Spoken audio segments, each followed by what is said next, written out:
नमस्कार दोस्तों, आप सभी का स्पिरिचुअलिटी बाय सुमन चैनल पर स्वागत है।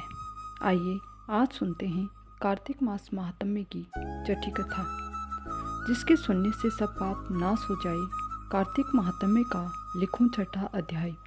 नारद जी बोले, जब 2 घड़ी रात बाकी रही तब तुलसी की मृतिका, वस्त्र और कलश लेकर जलाशय पर जाएं। कार्तिक में जहाँ कहीं भी प्रत्येक जलाशय के जल में स्नान करना चाहिए। गर्म जल की अपेक्षा ठंडे जल में स्नान करने से 10 गुना पुण्य होता है। इससे 100 गुना पुण्य बाहरी कुएं के जल में स्नान करने से होता है। उससे अधिक पुण्य बावड़ी में और उससे भी अधिक पुण्य पोखर में स्नान करने से होता है। उससे 10 गुना झरनों में और उससे भी अधिक पुण्य कार्तिक में नदी स्नान करने से होता है। उससे भी 10 गुना पुण्य वहाँ होता है जहाँ 2 नदियों का संगम होता है, और यदि कहीं 3 नदियों का संगम हो तब तो पुण्य की कोई सीमा ही नहीं रहती। स्नान से पहले भगवान का ध्यान करके स्नानार्थ संकल्प करना चाहिए।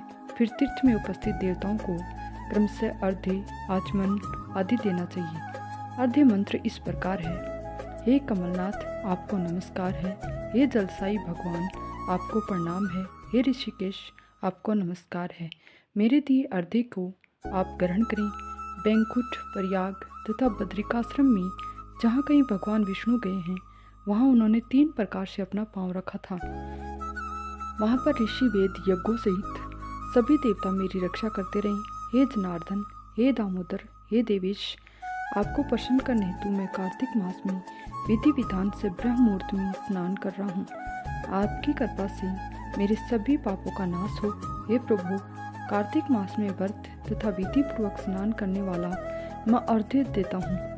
आप राधिका सहित ग्रहण करें। हे कृष्णा, हे बलशाली राक्षसों का संहार करने वाले भगवान, हे पापों का नाश करने वाले, कार्तिक मास में प्रतिदिन दिए हुए मेरे इस अर्घ्य द्वारा कार्तिक स्नान का व्रत करने वाला फल मुझे प्राप्त हो।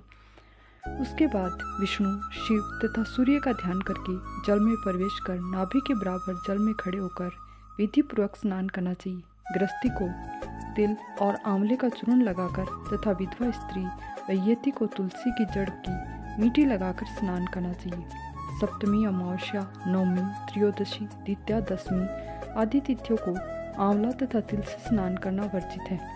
स्नान करते हुए कुछ शब्दों का उच्चारण भी करना चाहिए।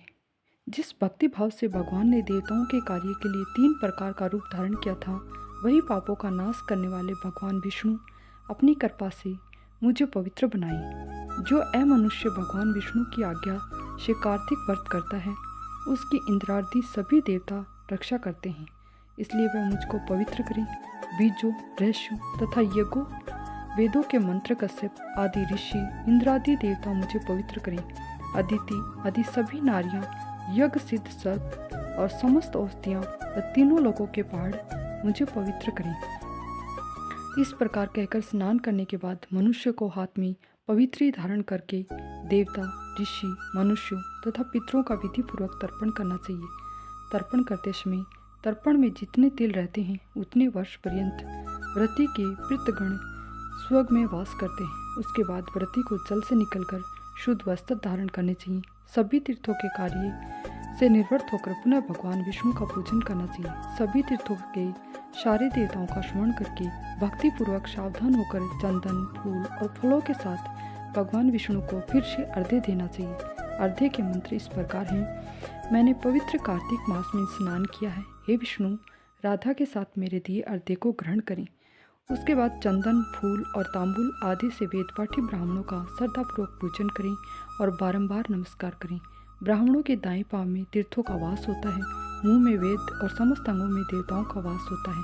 अपने कल्याण की इच्छा रखने वाले मनुष्य को इनका न तो अपमान करना चाहिए और न ही इनका विरोध करना चाहिए।